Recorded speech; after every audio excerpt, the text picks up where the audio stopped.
అందరికీ నమస్తే అండి. Welcome to Subhash journalist. NTR జిల్లా తిరువూరు నియోజకవర్గ తెలుగుదేశం పార్టీ రాజకీయాలు మరోసారి వేడెక్కాయి. అసలు ఇది ఎంపీ కొలికిపూడి శ్రీనివాసరావు గారు వర్సెస్ ఎంపీ కేశినేని చెన్నీ గారి మధ్య వివాదం ఎటు పోతుంది, ఎటు మలుపులు తిరుగుతుంది? ఈ ఇష్యూలో టీడీపీ అధిష్టానం నిర్ణయం ఎలా ఉండబోతుంది? కొలికిపూడి గారి రాజకీయం మీకు ముగిసినట్టేనా? ఆయన సింగిల్ టైం ఎమ్మెల్యేగా మిగిలిపోతారా? తిరువూరు రాజకీయాల్లో ఏం జరుగుతుంది, భవిష్యత్తులో ఏం జరగబోతా ఉందన్నది చూస్తే చాలా ఆసక్తికరమైనటువంటి చర్చలు స్థానికంగా వినిపిస్తున్నాయి. ఈరోజు తిరువూరుకు సంబంధించి కొంతమంది సీనియర్ జర్నలిస్టులతో మాట్లాడితే వాళ్ళు చెప్పింది చాలా ఆసక్తికరంగా ఉంది. ఎంపీ సరే, ఇంతకుముందు అంటే గత ఏడాది కాలంగా చెన్నీ గారు వర్సెస్ కొలికిపూడి గారి మధ్య జరుగుతున్నటువంటి వారిలో రెండు వైపులా తప్పులు ఉన్నాయి. నాని గారు గత ఎన్నికలకు ముందు శ్రీనివాసరావు గారికి హెల్ప్ చేసి ఉండొచ్చు, దాన్ని కాదనలేం. కానీ పదే పదే ఎందుకు జోక్యం చేసుకోవటం? ఇప్పుడు కొలికిపూడి గారు ప్రశ్నించినట్టు ఒక మైలవరంలోనో, ఒక విజయవాడ తూర్పులోనో, ఒక విజయవాడ సెంటర్లోనో జోక్యం చేసుకోరు. ఎందుకు ఇక్కడికి వచ్చి పదే పదే కెలుగుతారు అన్నది కూడా ప్రశ్న, అందరం ఆలోచించాల్సిన ప్రశ్న. సరే, ఈయన పార్టీ క్యాడర్ని నాశనం చేసేస్తున్నారు కొలికిపూడి గారు. చేసినప్పుడు అధిష్టానానికి చెప్తే అధిష్టానం ఏదో ఒక నిర్ణయం తీసుకుంటారు కదా. పదే పదే ఈయన అక్కడికి వెళ్ళి ఎమ్మెల్యే గారిని రెచ్చగొట్టేలా వ్యవహరించడం, ఆయన రెచ్చిపోవడం ఇది కామన్గా మారింది. సరే, గంపలగూడెం వేణుగోపాల స్వామి, నెమలి వేణుగోపాల స్వామి ఉత్సవాల్లో కూడా ఎంపీ కేశినేని చెన్నీ గారి చేతిలో పట్టు వస్త్రాలు ఉన్నాయి. సరే, ఆయన అడిగాడు, యాక్చువల్గా ఎంపీకి ఎమ్మెల్యే గారికి లోకల్ ప్రోటోకాల్ దక్కాలి, ఎమ్మెల్యే గారి ఆ స్వామివారికి పట్టు వస్త్రాలు ఇవ్వాలి. సరే, ఎంపీ గారి చేతిలో పట్టు వస్త్రాలు ఉన్నాయి. ఈయన అడిగినప్పుడు ఈయన చెన్నీ గారు ఇచ్చేసినట్లయితే ఆయన ఎమ్మెల్యే గారికి ఇచ్చేసినా, లేదా ఆ పట్టు వస్త్రాలను అక్కడ ఉన్నటువంటి ఆలయ పూజారులకు ఇచ్చేసినా, ఆ పూజారులు తీసుకుని శ్రీనివాసరావు గారికి ఇచ్చేద్దరు కదా. ఈయన ఓ పక్కన ఎమ్మెల్యే గారు అడుగుతున్నారు, ఎమ్మెల్యే గారు పూజారులతో డిస్కషన్ పెడుతున్నాడు. ఈయన ఇంకా పట్టు వస్త్రాలు అలా పట్టు కూర్చోవటంలో అర్థమే ఉంది. అది నిజంగా ఇచ్చేసి ఉంటాం అయితే చెన్నీ గారి గౌరవం, హుందాతనం మరింతగా పెరిగాయి. సరే, ఇదన్నీ ఇలా ఉంటే సరే, ఎంపీ చెన్నీ గారి సంగతి అలా పక్కన పెడితే ఎమ్మెల్యే గారు మాత్రం నియోజకవర్గ టీడీపీని ఇప్పటికే నాశనం చేసేసారని చెప్పి స్థానికంగా గట్టిగా ప్రచారం జరుగుతోంది. ఆయనతో కలిసి పనిచేసే ప్రసక్తి లేదని మెజార్టీ టీడీపీ కేడర్ కొండబద్దలు కొడుతుంది. అంటే ఒక విధంగా చెప్పాలంటే ఆయన తీరు అసలు మారేలా లేదు, మారకపోతే వచ్చే ఎన్నికల్లో కష్టం. ఇప్పుడు రావుల కిషోర్ బాబు గారిని పెద్ద ఆయన మేధావి ఐఆర్ఎస్ అని చెప్పి తీసుకొచ్చి ప్రతిపాడు సీట్ ఇచ్చి ఎమ్మెల్యేని చేసి మంత్రిని చేస్తే నెక్స్ట్ ఎలక్షన్ టికెట్ లేకుండా చేసుకున్నారు. అసలు 3 ఏళ్ళకే మంత్రి పదవి కోల్పోయింది. ఇప్పుడు తిరువూరులో కొలికిపూడి శ్రీనివాసరావు గారు కూడా మేధావి, అమరావతి ఉద్యమంలో చాలా యాక్టివ్ రోల్ పోషించారని చెప్పి ఎక్కడో గుంటూరు జిల్లా నుంచి తీసుకొచ్చి ఇక్కడ సీట్ ఇస్తే అంతా కలిపి ఏడాదికి ఆయన మొత్తం పార్టీని సర్వనాశనం చేసి కంపు చేసేశారు. ఇక ఆయన రాజీ పడరు, ఎందుకంటే ఆయన ఉన్నత విద్యావంతుడిగా, మేధావి ఉన్నత విద్యావంతుడు. ఇంకా నేనే అందరికీ పాఠాలు చెప్తాను, ఒకళ్ళు చెప్తే నేను వినేది ఏంటి అనే స్థాయికి ఆయన వచ్చేసారు. ఆయన ఈ విషయంలో తగ్గరు. ఆయన రాజకీయాన్ని కొంతకాలం కొనసాగించాలి, రాజకీయాల్లో 10-15 ఏళ్ళు ఉండాలి, ఇది మంచి అవకాశం అని చెప్పి తగ్గాలని అనుకుంటే తగ్గితే భవిష్యత్తు ఉంటుంది. కానీ తగ్గకుండా ఇదే పందాలు వెళ్తే ఆయన సింగిల్ టైం ఎమ్మెల్యేగా మిగిలిపోవటం ఖాయం. ఆయన రాజకీయం ముగిసిన అధ్యాయం అని చెప్పుకోవాలి. అంటే 2 ఏళ్ళకే ఎమ్మెల్యేగా ఆయన మరో 3 ఏళ్ళు ఎమ్మెల్యేగా ఉంటారు. కానీ ఇక రాజకీయంగా ఆయన చాప్టర్ క్లోజ్ అయిపోయినట్టే. ఆయన కొన్నేళ్ల పాటు రాజకీయం చేయాలి, భవిష్యత్తులో ఎదుగుదాము, రాజకీయంగా తెలుగుదేశం పార్టీ సేవలందిద్దాము, తాను కూడా మరింత ఉన్నత పదవులు అధిరోహిద్దాం అన్నటువంటి ఆలోచన ఆయనకు ఉన్నట్టు కనిపించడం లేదు.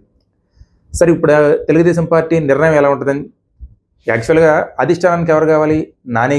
కేశినేని చెన్నీ గారి వర్సెస్ కొలికిపూడి గారి మధ్య పెడితే ఖచ్చితంగా చెన్నీ గారినే కోరుకుంటారు. చెన్నీ గారు చంద్రబాబు గారికి కానీ లోకేష్ గారికి కానీ కావాల్సిన మనిషి.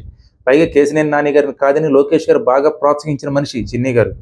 నాని గారు ఎప్పుడైతే 2 సార్లు ఎంపీగా గెలిచి లోకేష్ గారి మీద అటాక్ మొదలెట్టారో అప్పుడు చెన్నీ గారిని తీసుకొచ్చి ప్రోత్సహించింది ఎవరు? లోకేష్ గారే.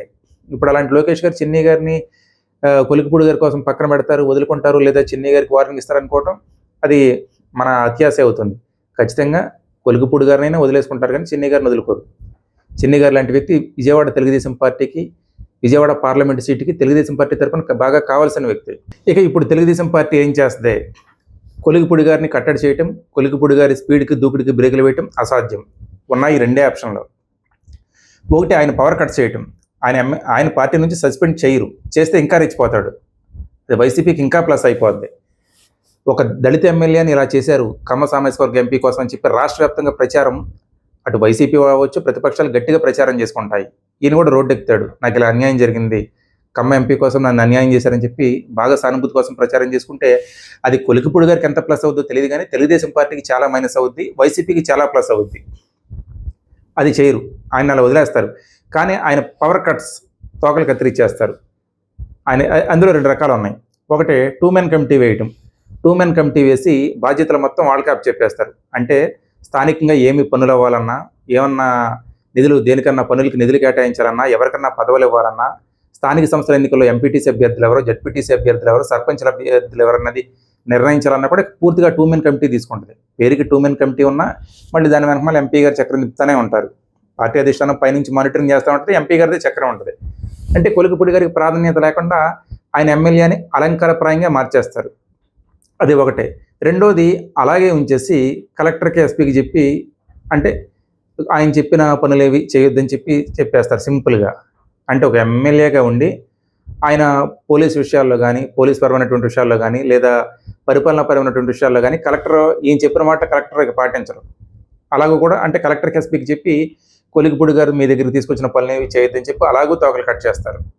రెండోది 2 మెన్ కమిటీ వేసి ఇక 2 మెన్ కమిటీ ద్వారా మొత్తం అక్కడ తిరువూరులో పార్టీ ప్రభుత్వ వ్యవహారాలు మొత్తం నడుపుతూ అలాగూ తోకలు కట్ చేస్తారు. ఎలా చేసినా అంతిమంగా నష్టపోయేది కొలికిపూడి గారే. ఇప్పటికైనా ఫైనల్గా ఒక ఛాన్స్. పల్లా శ్రీనివాసరావు గారు ఆల్రెడీ మాట్లాడారు. ఇంకా ఆయన గురించి మేము చర్చించాం, ఆయన పిలిచి వివరణ తీసుకోమని చెప్పారు. ఇప్పటికైనా సరే ఎంపీ గారితో సఖ్యతతో వెళ్ళి ఇష్యూ ఉన్నప్పుడు పార్టీ అధిష్టానంతో చెప్పుకోవటం పద్ధతి, కానీ బహిరంగంగా పదే పదే బహిరంగ వీధులకి ఎక్కి విమర్శించడం ఎంపీ గారిని. సరే ఎంపీ గారు పట్టు వస్త్రాలు ఇవ్వటం ప్రోటోకాల్ ప్రకారంగా తప్పు అయినప్పుడు కూడా దాన్ని బహిరంగంగా లాగేసుకోవడం చాలా తప్పు కొలికిపూడి గారు చేసింది.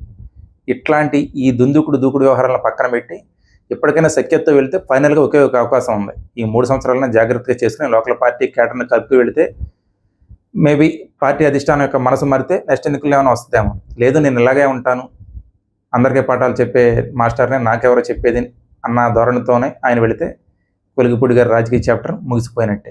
ఇంకో 3 సంవత్సరాల ఆయన ఎమ్మెల్యే పదవి ఉండగానే ఇప్పుడే ముగిసిందని చెప్పి అనుకోవాలి. మరి తిరువూరు రాజకీయం భవిష్యత్తులో ఎలా టర్న్ అవుద్ది ఏంటో చూద్దాం.